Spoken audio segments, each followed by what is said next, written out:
Hello, hi, I'm glad you joined me today. I really have something I want to share with you today out of my book, Better Than You Think. You know, for years I had dreams and visions, but they were kind of like cocooned inside of me and I wouldn't let myself go there. And I really want to help you today to unleash the potential in you. You know, I think most of us live our life thinking someone's going to discover the gifts in us. Someone's going to discover we have something to offer.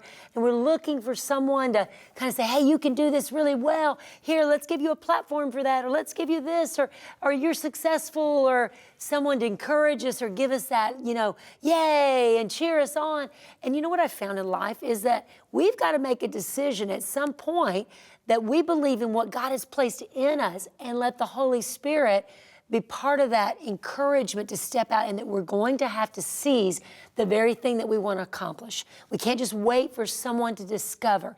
If there's a gift in you, if there's a dream in you, and I know there is, you've got to be willing to bring that dream out into the open and do something with it. Now, there is a time to hide the dream. There is a time to incubate the dream. There's a time to face some of the inner fears and some of the personal battles that you've got to deal with in order to carry forth that dream, but you can't live there forever. I want to be your cheerleader though. I've overcome a lot of those fears. I've worked through a lot of those things. Gosh, I remember what it was like to really want to do something great and feel like I was left behind. You ever felt that way, like it's too late, or how did I get into this mess? I know when I was a young girl, I wanted to be a teacher. That was my very first thing I wanted to do when I was a little girl. I'd draw pictures of myself being a teacher. Then the next thing I wanted to do was to be a broadcaster. And then the next thing I wanted to do by the time I was in the high school years, a teacher said, you could be an ambassador to the nations. And so then that was my new goal, to be an ambassador. And all those little dreams and visions that were in me as a little girl, God is using some of those things, and I'm seeing those things carried out today once I began to recognize what it is I wanted to accomplish, and I got a hold of God's Word and began to renew my thought process. See, at one point I was living in an 1800s farmhouse, and let me just tell you, this farmhouse was pretty rough. Now, I tried to fix it up. I'm creative and, you know, decorate it and go find things at the Goodwill and at consignment stores and at, you know, garage sales and try to, you know, make it look nice and make a home for our, at the time, 2 children, and I had one on the way, you know, and so things were kind of rough. And, you know, I began to think, here I am in this old 1800s farmhouse. Everything's old. Everything's broken. And, you know, now I don't have any opportunity to, you know, work or do anything because I had all these little children and, you know, pregnant, and then you have the new baby. And so I just felt like, wow, here I am with toddlers and a new baby. I'm living in an old farmhouse and we don't have enough money. We're just broke. We don't have enough money to put fuel oil in it took like this propane fuel, and you had to have someone come and deliver it, and we would run out of it and the house would go cold. I remember one night coming home, and it had just been a really, really rough time, rough season. It was right before a real big breakthrough in our life. By the way, let me just tell you, if you're facing something rough today, that is not untypical, that you would be in a situation that just looks hopeless. You'd find yourself feeling like, you know, when is anything going to ever change? Will anything ever change? Maybe I need to change where I'm at, change who I'm married to, change whatever. That's not the answer, okay? That's the temptation when you're in that transition right before things break through, to flee, to escape, to quit. Actually, I was in that place in such a state of frame of mind, I decided I was gonna get a good job. I was gonna go leave this farmhouse. If my husband wasn't gonna make enough money, I was gonna go pursue something on my own. And there was this opportunity to get a job, to open open an office for an insurance company. And they contacted my husband and asked him, was he interested? And he said no, because he was trying to build our business. And, you know, I was kind of doing the home front thing and encouraging my husband and helping him. But I was kind of at that breaking point where I was like, is this ever going to work out? And so when they called me, because my husband gave them my phone number and said, oh, my wife knows everybody, call her. She could tell you maybe someone that might be interested.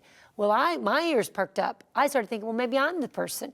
Maybe I could do this. So I took their test, and I did really well on the test. And they started offering me and kind of courting me to be the one that opened this office. Oh my gosh, I'm so, so glad that everything went wrong in the morning. I was going for the final hiring interview. I was supposed to meet the president of the corporation.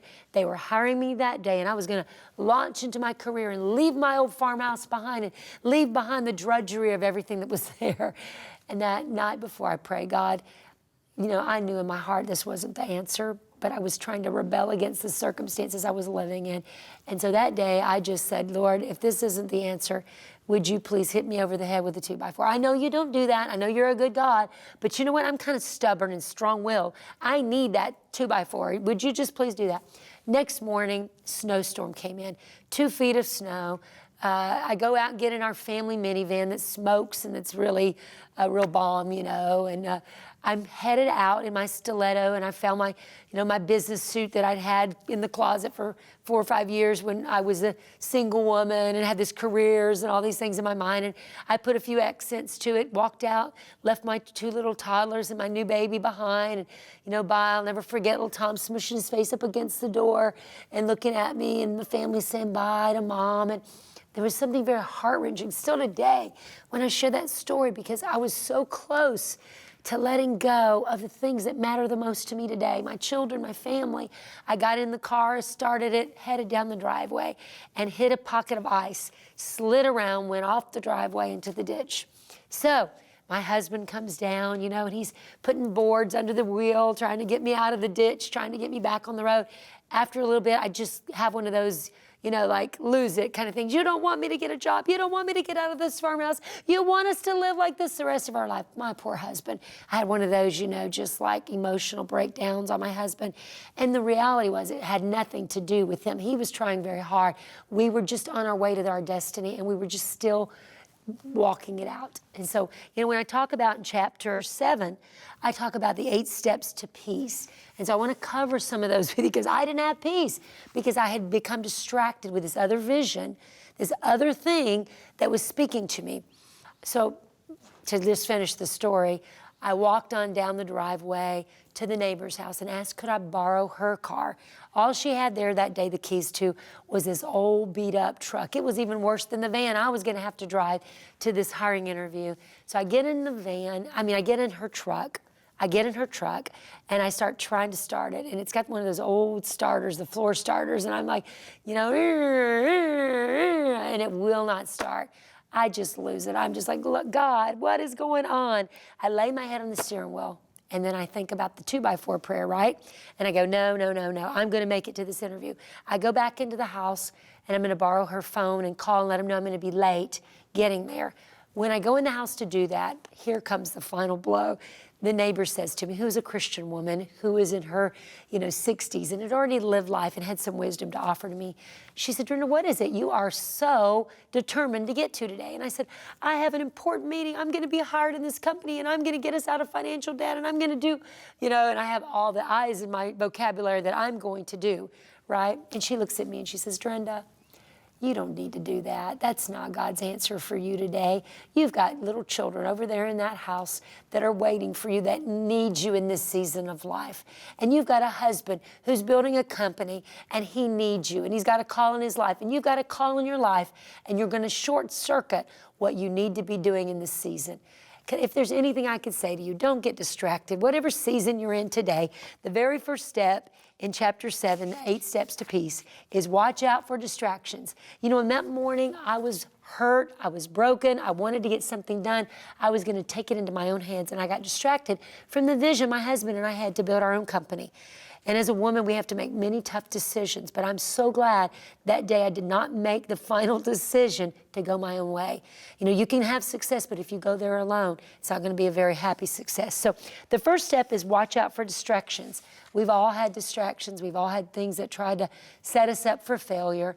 And sometimes it can look good, but is it God? Is it really what God has for you? So the second thing I cover is speak to the problems. What had happened is I had let the problems in the farmhouse renew my mind to failure. Let me see the wrong vision, the wrong answer even to the problem. And so what I did is I put the answers, I put scriptures, and I put visions on pieces of paper. I put them on the refrigerator. I put them on the mirror in this farmhouse, and I began to get a different picture. Instead of seeing myself stuck forever in a farmhouse and speaking that I'm stuck forever, I began to change the atmosphere while I was still in the farmhouse. You can still be in a provision on the way to your promise and get a different picture while you're there. I knew I came to a conclusion, I will never get out of this farmhouse with this mindset, thinking these thoughts. And so I put up signs everywhere. And one of the signs I put was in the bathroom, because that's where I would go to cry if I was discouraged. And I want to tell you about what that sign said when we come back. Thanks for watching. And if you enjoyed this video, make sure to visit me at drenda.com and subscribe now.